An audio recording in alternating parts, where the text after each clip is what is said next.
Ayun, meron tayong ano guys. So ngayon, nag-isa ako ng pork and chicken. Yan, pork and chicken yan guys. Ayan, niluan ko siya ng chicken. And pork belly. Ang ginawa ko dyan, ginisa ko muna sa sibuyas, bawang, then paminta.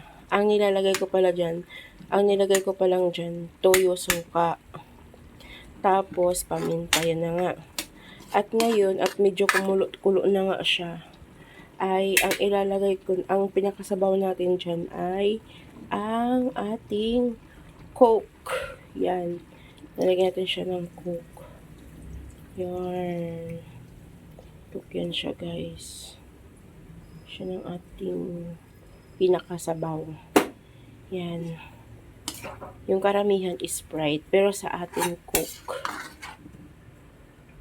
Yan. So, pakukuluin muna natin yan at babalikan ko kayo dyan mamaya, ha? Dyan muna kayo ulit. Ang titimpla ko lang dyan ay yun lang, toyo suka lang, tapos paminta. Yan, hindi ko pa nalalagyan ng raurel. Toyo ni Bim Maria ang nilagay ko pa lang dyan. Ayan, hintayin natin maluto yan kung anong resulta. Para makita nyo kung anong resulta pag nilagyan siya ng Coke, guys. Yan, balikan ko kayo dyan. Charan!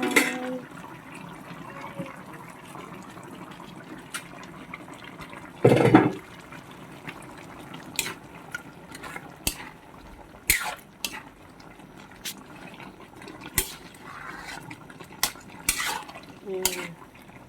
Nilagyan ko pala ng isang ano yan guys ha, isang mamasita sa. Nilagyan ko siya ng oyster isa. Oyster. Sorry sauce. Ayan. Ayan. So, tatakpan ulit natin siya kasi medyo matigas pa yung ating karne.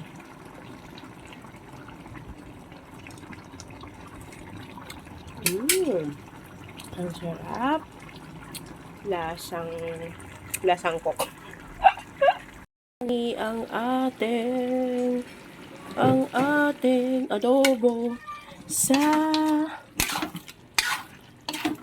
ayan na yung ating adobo sa Coke. Yan, yung ating isinabaw dyan ay Coke. Bye, kanon nga diha, bye. Bye. Ayan na. So, ayan na yung ating ulam for today. Luto na siya. Ayan na siya, guys. Ayan, so kakain na kami. Ay, nagmantika-mantika na siya. Oh.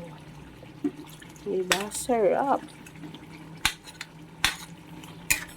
May chicken nila yun. Chicken at ano yan. Yam po yung nilagay ko dyan. So, ayan. Tara na. Kain na na.